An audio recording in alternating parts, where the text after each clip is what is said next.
What's a paranormal or unexplainable experience you've had? My mom was in the hospital 50 miles away. I was 19. We were pretty sure this was it. I was home alone. My parents' house is big. It's off the beaten path on a small lagoon. My dad had been staying up at the hospital. That night, I went to bed about 1 a.m. I was playing on my laptop. My room was in a separate wing of the house. It can be sealed off with a single locking door. The door was shut but not locked. I have always been scared of the dark, so I had the lights in my wing on. So was the closet light. As I was messing around on GameFAQs, I saw the lights in my wing turn off. All of them. The band of light under the door went black. I hopped up in bed and stared at it. My bedroom door was unlocked and I was debating getting up to lock it when the shut door slammed. As in, it sounded like someone straight up kicked the bottom of the door with all their strength. I remember squeaking in shock. It took me about 6 seconds to be up on both feet with a blade about 4 paces back and just right of the door. I remember thinking if the door opened, I could be on whoever it was almost instantly. I was also silently cursing that there was no light under the door anymore.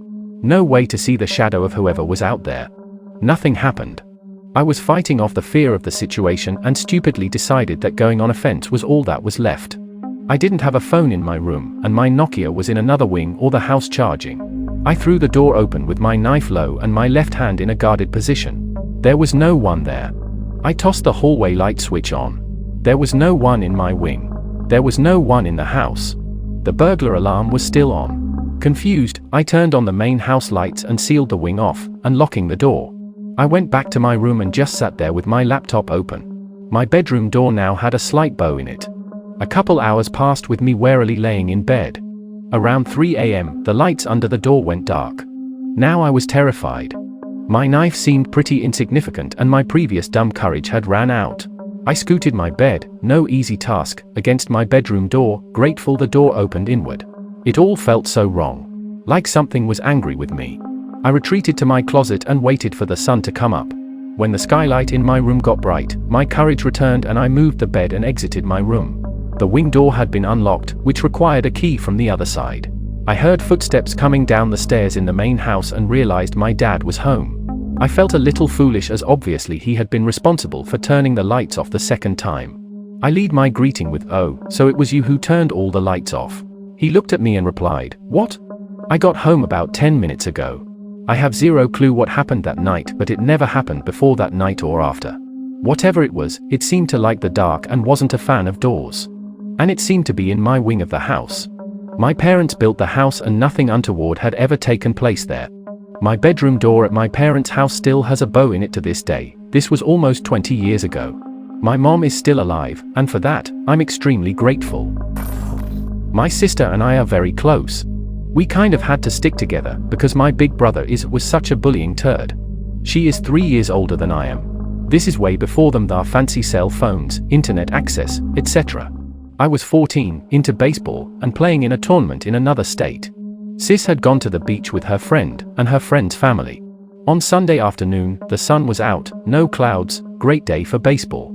From nowhere, the daylight seemed like I was in a dark room with a 40-watt bulb at a far end. Don't know how, but I knew that Sis was going to be, or already had been involved in a car wreck. All I could do was sit in that dugout and keep repeating to myself over and over, "Sis, get out of the car and walk."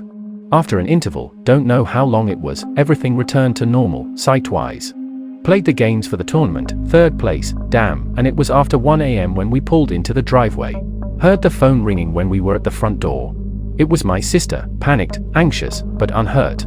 She and her friend had gotten out of the car 1 block before a drunk driver hit the car at about 90 miles per hour, putting her friend's mother and sister in the hospital ICU. The mom died about a month later because of the wreck. Sis said they got out because she kept hearing me in her head almost screaming for her and her friend to get out of the car. I can still feel when she is down, and vice versa, but there was never anything this bad before or since, can't explain that. I worked part-time as a custodian on my university campus for a while. There were many times that I would be alone in a building early in the morning before any staff or students came in. It was usually a pretty relaxing and chill time to just be on my own like that for a bit. There is one time something weird happened though, and I still can't come up with a rational explanation for it. So, one morning I was working at a building that was owned by university, but it was off of the main campus by about a mile. It used to an old middle school before the university bought it. It's now used for various science labs and staff offices. I was doing my normal morning routine and I was going through cleaning all the restrooms in building first thing at 6 a.m. Now, keep in mind I am supposed to be the only person in this building until 7:30 a.m. when people start coming in. When I came in I unlocked and relocked the door behind me. So, no one else should have been in this building. I get to the women's restroom on the far side of the building. I don't bother to knock on the door as I should be the only person in the building. As I open the door I see a woman standing with her back against the wall. Now, this particular bathroom is shaped like a T. The stalls are in the long part of the T. So, when you open the door you can only see the sink and the stalls are out of view behind the corner. So, I only saw half of this woman as the half of her body was behind this corner of the wall that she was leaning on. I just said sorry and explained that I should be only the person in the building right now, so I didn't bother to knock on the door. This woman then proceeds to dash around the corner and I hear her shut herself in the stall farthest from the entrance. I yelled in saying I was sorry if I scared her and again explained that I should have been the only person in the building. I then hear her start pounding on the door of the stall. Now I'm scared. So I close the door and block it with my cleaning cart.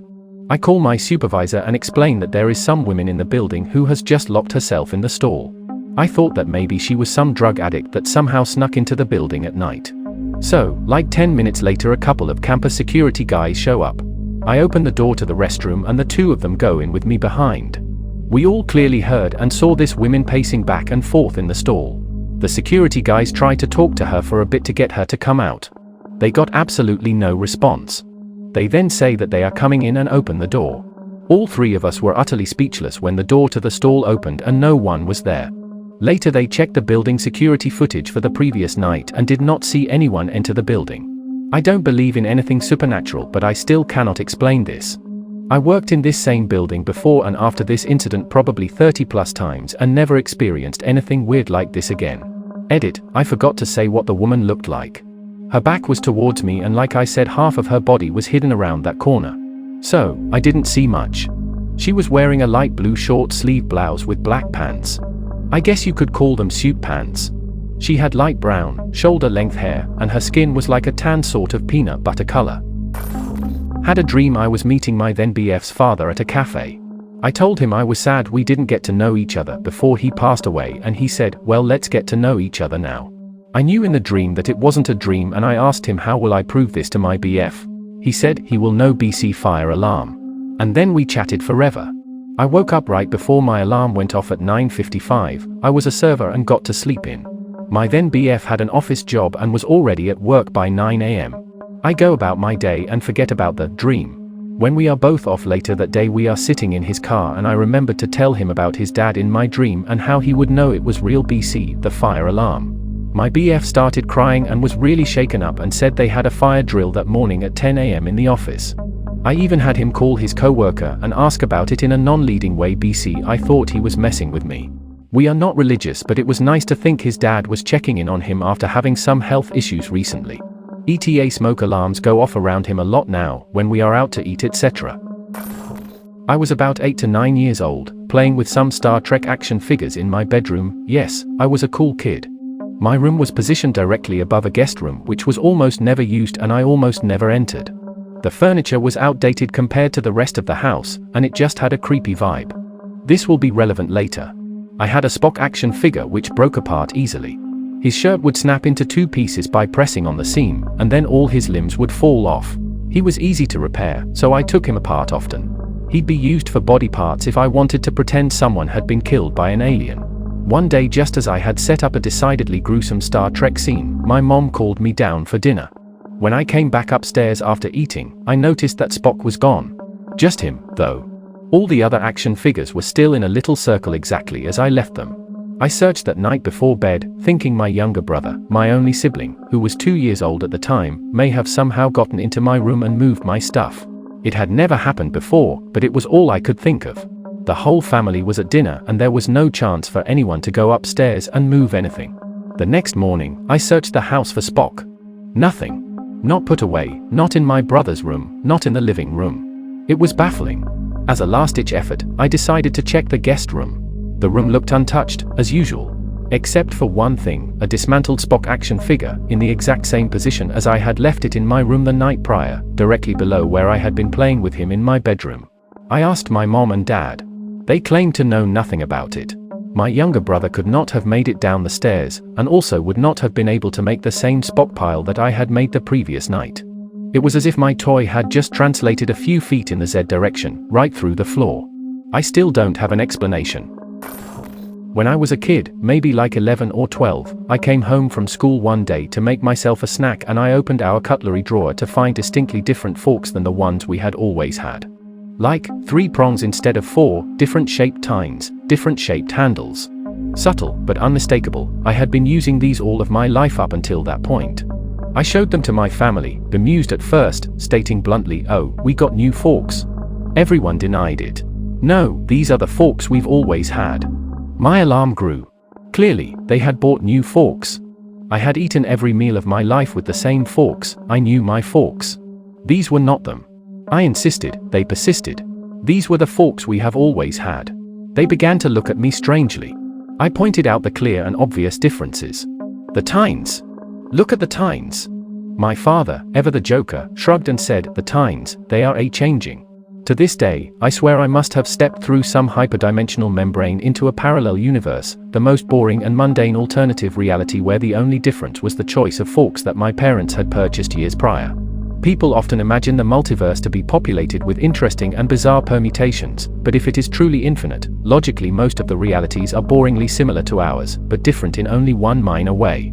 This is simply the way that I have come to rationalize and cope with this childhood experience. I am very serious that it happened the way I remember it, and have no other explanation. I live in a haunted house. Banging noises, check. Conversations, check, you can hear them but can't understand what they are saying. Things missing, check. Toe grabbing, that too. I will tell you about one of the missing teeings. It was a black Sharpie. My partner used it, laid it on the table in the living room. Went back to get it and it was gone. We searched everywhere and joked around about the ghost took it. A few weeks later the neighbor was here. My partner was telling him about the missing Sharpie and how he had needed it so many times since. We were sitting at the kitchen table, we heard a loud noise. Partner looked down and there was the missing Sharpie. Neighbor went home. Toe grabbing, partner would go to bed and several times a week he would feel something tugging at his toes. It would make him yell and his leg would jump. After a while he said it needed to stop, he had to go to sleep. Toe tugging stopped. Until grandson and granddaughter were spending a few days with us with their mother and we decided it would be a good idea to prank grandpa. Grandson belly crawled into our room, hid at the foot of the bed and pulled on grandpa's toe. Grandpa would yell, and finally he sat up to catch grinning face of grandson. Big laugh. A few minutes later grandpa yells again, toe was tugged. He yelled at grandson. Grandson answered from 3 rooms away. In 6th grade, I flew from Alaska all the way to Minnesota for my great-grandma's funeral. 93, it was held in her church and almost everyone she knew or was related to was there. She was cremated, so all that stood in the middle of the chapel was a urn that had white lilies and a duck painted on it. According to the pastor, and my great-aunt, one of her last requests was for everyone to have a big, home-cooked lunch in the downstairs room of the church. So when the funeral was over, we all walked downstairs and began to eat lunch. After I ate, I wanted to go upstairs to see her urn before I would probably never see it again.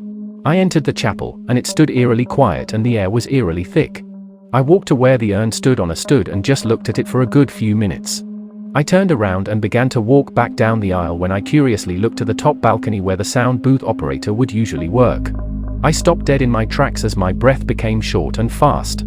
There in the top balcony stood the eerie image of my great-grandma. She looked exactly the same as she used to look before she died. She looked at me and just smiled.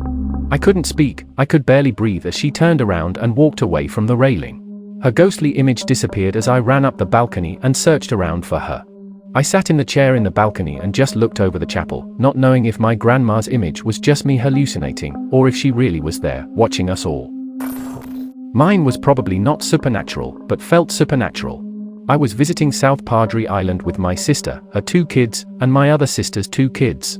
We got in kind of late, but were in walking distance of the beach, so we decided to go down to the beach when the sun was already starting to set. There weren't a lot of people on the beach or out in the water, but there were 3 teenage girls nearby laughing and talking. The kids were out in the water and my sister and I were on the shore watching them. The girls came up to us with disposable cameras and that's when we noticed their hair and swimsuits seemed kind odd and outdated. They looked like they were from the early to mid-90s maybe. They asked us to take a few pictures of them, taking turns with each of their cameras, thanked us, and started back in the direction they came. My sister and I commented on how it was kind of weird and then started calling out to the kids to come back so we could walk back to the hotel. This was all in a span of maybe a minute or two, and our hotel, the only hotel in walking distance, is probably about a 10-minute walk. Well, we turned around and those girls were gone. No sign of them walking away or anything. Even if they were staying in the same hotel, they wouldn't have been able to get out of our line of vision that fast. It was a really weird experience.